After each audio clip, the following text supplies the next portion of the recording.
Jehovah's Witnesses love to say, we study the Bible. The lie detector test determined that was a lie. But that is a lie.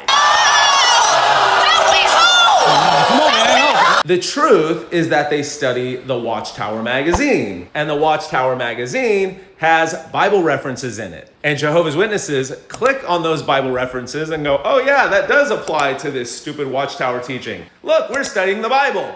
No, you're not studying the Bible. If you study the Bible, it's obvious that Jehovah's Witness doctrine is stupid and totally wrong. The lie detector determined you're telling the truth.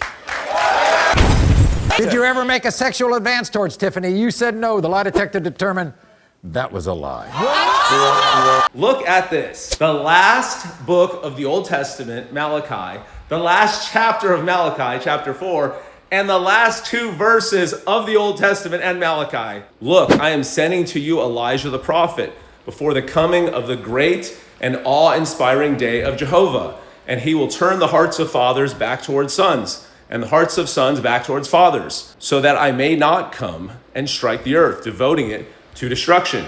The end of the translation of the Hebrew Aramaic scriptures. Okay, so it seems like Jehovah is giving us a very big clue about what is going to happen in the New Testament. Go to Luke chapter 1, verse 15. This is about John the Baptist. For he will be great in the sight of Jehovah, but he must drink no wine or any alcoholic drink at all. And he will be filled with Holy Spirit even from before birth.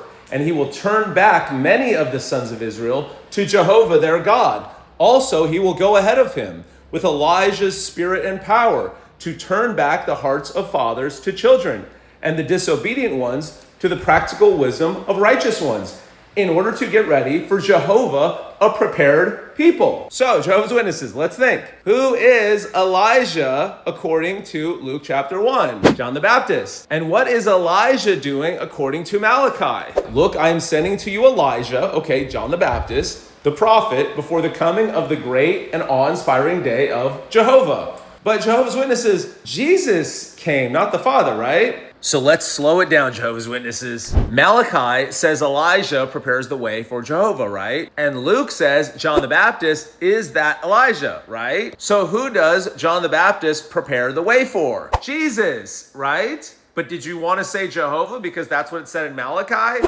Exactly. And now you have a problem because you know what it didn't say? Michael the Archangel. That would have been really dumb, right? That was a lie.